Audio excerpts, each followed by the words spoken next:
Hey guys, what is up? Fluffy Ninja from War Crew Paintball and War Sports Chicagoland, here with another tech video, I guess. So this is a shocker CVO. This is Krista's shocker. This is what she used at the game this past weekend, and because we have another game coming up that she will be commanding, and I'm pretty sure she's going to want to use this, we're going to go ahead, tear it apart, clean it down, or clean it as much as we can, and yeah.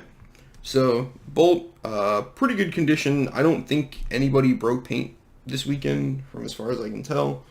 But because, we're going to be playing another one. We're not sure what weather's going to be like, honestly, because we're going to be down at Paintball Barn. And the last time we were there, the weather wasn't great. But, who knows for this time? It could be decent. So, we're going to go ahead and unscrew the can. Pop that bolt out real quick. Yeah, everything looks okay. Just, little things like dirt and stuff that get in through the feed neck, and, like paint isn't always 100% clean, so, you just want to wipe down everything, make sure that there's no dirt or grime in there that's going to mess up your gun. So, like, if the bolt is cycling and there's, like, a tiny piece of dirt on it, it's going to just rub away at the O-rings. That was super suggestive. I'm sorry about that.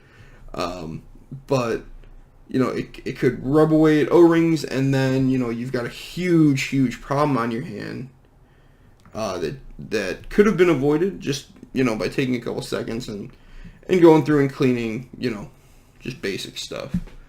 So, let's go ahead and wipe that out real quick. Bolt is pretty good. Alright. Okay. So I did a video on the CVO when I first got it. It was cleaning the CVO. I don't know if anybody remembers that video, but all I did was take it, put it under water, rinsed out everything through, shot it a few times, and that was it. That's really all you have to do for basic maintenance of a CVO. There was a little bit of dirt and stuff on her eyes, or not on her eyes, but on her detents. Mechanical gun doesn't have eyes, dirt. So we want to make sure that we get that off of there, because whether it's oil from paint, or like if, a broken ball got loaded or whatever, or just, being shot there caused it to... Jesus, shocker, can we not use the tiniest fucking... Okay, apparently I'm an idiot. Oh, yes I am. Alright, cool. So, it's, you can kind of see that it would gum up the detents, which, would cause double feeding, which would cause, more and more problems. So, if we just wipe it off real quick, there's a little spring in there, so you want to make sure you don't, compress it too much and then let it go too fast, because then it'll go flying off, and then you'll never find it, really. So just get whatever grime that might have been in there out of there. Rag, toothbrush. I found the dental pick. Apparently it was behind me on the display case, and I don't really know why it was over there. I probably put it there for some dumb reason. Okay, you want to be really careful with your detent screws, because one of the shockers that we had, the screw stripped out.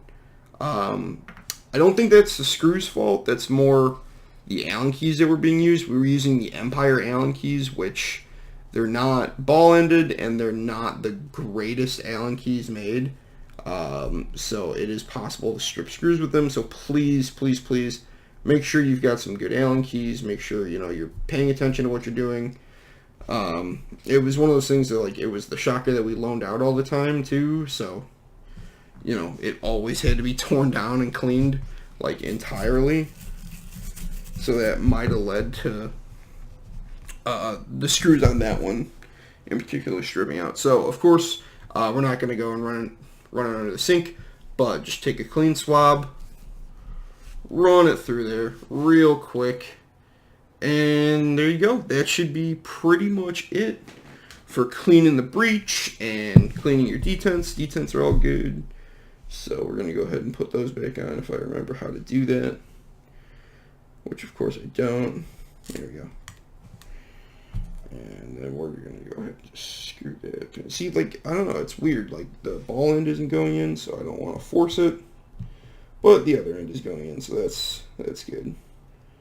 And we're going to go ahead and just get it kind of tight enough that we know it's in there. We're not going to try and force it. If you're forcing screws, that means you're breaking something. So just get it in there and then, you know, as delicate as possible. Like, yeah, we take these markers and we go and we run them into trees and do flips and shit with them. Not really. But yeah, for some reason the ball end just doesn't want to cooperate with these. I don't know why. It could just be the tolerances, honestly. But there we go. Snug it up. We don't want to just crank down on it because that's how you strip screws and that's how you break stuff. And then you want to look down your breech. Oh god, doing this is super hard for some reason. But anyway, you want to look down your breech. Make sure your detents are in the breech. Make sure, you know, they're sitting correctly. If you want to, if you have one sitting around, throw a paintball in there just to make sure it doesn't roll out or whatever. All right, let's put the bolt back together. Just wanted to get the detents cleaned real quick because it's super simple. It takes a couple seconds really. So we're gonna go ahead and lube up the bolt real quick, and just the base of this down here. Every O-ring you just want to make sure is wet, I guess. So there's an O-ring inside that black part. You want to make sure that you get that a little bit. And then throw just a little bit on this part right here, the red part right before the actual bolt. So that way, you know, you can kind of lube that interior O-ring a little bit better, just so you know it's running back and forth on it. And then we want to lube up these guys.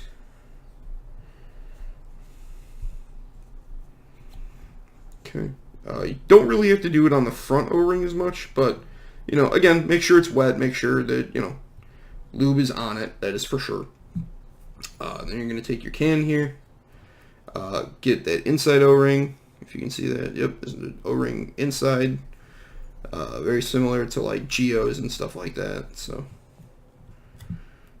and then you want to get these two outside ones, too. And then just because, go ahead and put a little bit on the inside of the can.